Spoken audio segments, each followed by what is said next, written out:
Hey folks, Kilt-Man here, Kilt-Man at your services. And today we are sporting the Stuart hunting tartan. Yep, I've been out hunting down Stuarts everywhere. Stuart this, Stuart that, Stuarts. I'm taking them all on, hunting them all down, round them all up. Now, folks, how are you all? Hope you're doing very, very well. Yes, I am looking rather bedraggled. I've done the working day and I've bathed myself and my hair is now, well, you decide. It's a horrific mess is what it is, but hey, it's Halloween and we can all get a bit hairy and beastly during this particular time. So, folks, right, now, this is kind of an idea and also a response to some people who suggested this. Even going as far back as about a year ago, I think someone first made reference to this. As some of you know, I have written a couple of books. I won a literary award, the Shell Research Prize for Literature, back in 1999, I think it was. You'd think I'd remember something like that, wouldn't you, really? But off the back of that, I got a publishing deal, and I wrote 2 anthologies, horror and weird stuff. Twisted Tales Volumes 1 and 2. There was meant to be a 3rd book, Volume 3. But this idiot here took umbrage with the rather cack-handed way that the publishers were dealing with me, and not particularly well versed in the art of publishing. I up sticks, ran, taking my scribblings with me. So, chew on that, you bastards, you dream crushers. But when all said and done, I'd actually had quite a good time with the first 2 books, and did a few book signings and made a little bit of moolah, not a great deal. And the books, obviously, you can't get them now. And in fact, we had to hunt around to try and find the copies that I had in this house. But here they are now. Now, the first book, Volume 1, had 7 stories in it. Lucky 7. This was the theme. The second book, this one, Volume 2, had 13 stories in it.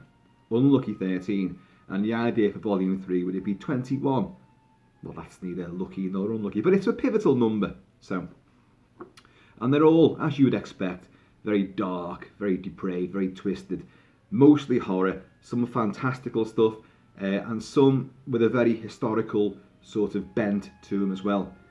Now, this is the thing, folks. A couple of people have asked me in the run to Halloween, why don't you read a couple of stories out? You know, just, hey, you know, sort of thing.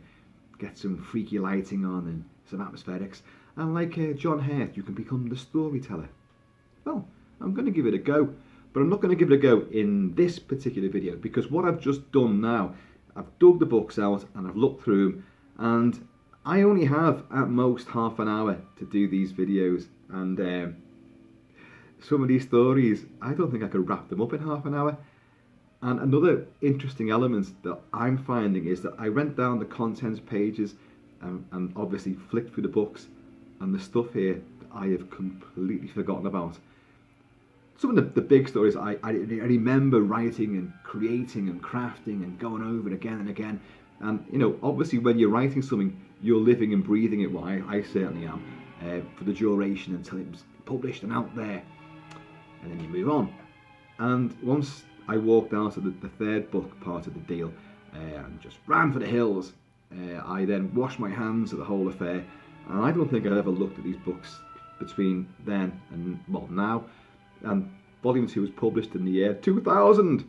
So we're talking 20 years ago, folks. So I thought it'd be kind of fun. I've not even gone through them. I've just leafed through a few pages. But to actually, you know, put myself, like I was a brand new reader to it. So I'm going to try to just, you know, read it as it is. And, you know, I know myself, and anyone who's written before will also know that when you look back on these things, you go, oh, wish I hadn't said that. Oh, I'd have done that better. Oh, that's cringeworthy. And undoubtedly there will be elements of that in there. Also, although I sit here and I, you know, just, my gob does not stop doing that sort of thing. Yak, yak, yakety yak. Don't talk back. And I have stood in front of crowds and I have performed shall we say. Although dialogue wasn't a major thing. We won't go into all that. But actually reading a story aloud, apart from back in days of school, and I was always asked to read my essays out because I always wrote, well, I was very imaginative and I could string a sentence together. And so I was always being asked, well, Macanini, will you read your story out? And so I'd be at the front of the class, oh my God, here we go. And I quite enjoyed it, but I've not done it for a long time. Now, where are we now? Living that way to me is the highly acclaimed British horror writer Ramsey Campbell, who I know personally, and he lives literally, I could walk to his front door. It would take me 7 or 8 minutes to get to his front door. Yeah. At the time that I was getting these books published, and I won the Shell Research Prize for Literature for a story which is not actually in those books. That went separately. That was another thing entirely. He was awarded the literary award of the Grand Master of Horror of the World. So you can imagine, as much as I was like, hats off to you, Ramsey. He's written for decades, and he's a fabulous writer. He's very highly influenced by the likes of M.R. James. The mysterious, without being totally vividly described, he will hint at things beyond. He's very into Lovecraft as well. But he does have his own peculiar, eccentric style of writing. It is beautifully crafted. He's known as the horror writer's writer, and because his vocabulary is impeccable and his writing style is absolutely peerless. And he's still going strong. I haven't read anything of his for quite some time, I'll be perfectly honest, but I have most of his books, or a lot of his books, upstairs in one of our libraries, and I used to know him very, very well. I haven't seen him for a few years, and we also used to review films together as well. I was reviewing for the Liverpool Star, I think it was at the time, or the Anfield Star, and he'd be there as well, reviewing for local radio. He's a very good friend of Stephen King. I'm name dropping here. I don't know Stephen King, I just know who he is. But Stephen King has been to Ramsey's house, and Ramsey has been to Stephen King's house often. They were good friends, and people around here don't really know that Stephen King, the king of horror, has been here. But anyway, he has. And but Ramsey has another great ability as well, and he is in, or has been in, great demand to read his stuff to an audience, and he's very good at that. He has it's a bit of a sort of posh style of voice that he has, and but it's also, he's quite loud as well, and a bit elaborate and theatrical and flamboyant, which I like. I think is great.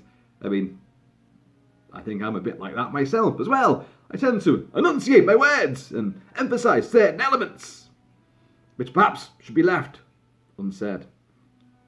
And so he's in quite a lot of demand for that. So I'm quite envious that he can sit there and he can read his stuff eloquently to an audience and not screw his lines up, stumble or stammer or... See what I mean? That's exactly what I'm talking about. So it remains to be seen if I can actually get through a story without stumbling over my big fat lips, and my chubby cheeks, and my, I don't know, one of those loose hairs and whiskers straying into my mouth, because that is another problem I've found as well. And you start to gag on your own follicles, So, as I say, it remains to be seen if I can actually get through a story and find stories that are going to fit in that little slot, that time slot. Because, again, writers, self-editing, part of the gift of writing, the ability to write and to tell a story, be it in the medium of film or play acting or screenwriting or playwriting, poems, whatever it is being able to self-edit. When you're writing, you have a tendency, many people, to just write everything. Stephen King, I'm looking at you. Oh, he's got up and gone. I was looking at him. But yeah, I used to love Stephen King stuff, and then I went right off it, and I've never got back into it since, because he just writes everything down. Everything. Far too much. It is just written diarrhea. self-editing comes in. Obviously, it's worked for him, so I'm saying this, but it's not a trick I learned either. And it's very hard to self-edit. So what I'm saying is, if I was to read those out and maybe I could just prune that paragraph down a bit to fit it in, I don't think I'd be able to do it, because I wouldn't want to miss anything that I've left in there. But also, I think it's going to be a bit of a magical mystery tour, because I don't really know what I've written. I can't remember. Some of the stories, I do remember the stories and the characters and the whole thing behind it. But it would be nice to go in with fresh eyes and just maybe laugh at myself as well, because I'm certainly not above doing that.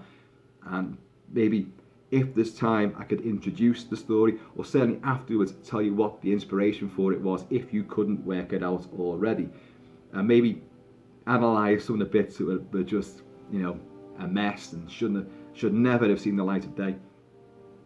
But it's a little project, folks. So this serves as an introduction to that. It is Halloween. I finished the working day. The sun has gone. As you can tell, whenever I do a video when the sun's gone down, and I do it in this room, I assume this kind of pinkish glow because of the lighting from this camera and the way it accepts the lighting in here. But that's a nice little ambient, moody sort of, vogue, I think. So anyway, that's it for now. I just wanted to let you know what's going to come. So I'm going to pick a couple of stories out and I'll do them. And, it might be a rip-roaring success, or I could just fall on my fat face. Either way, you guys have got nothing to lose. So, folks, in the meantime, and that literary bent of an in-between time, please be happy, be healthy, keep it kilted and Celtic. And I'm going to see you all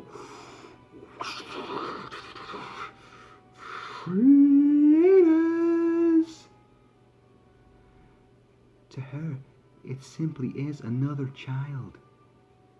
To us, it is the beast.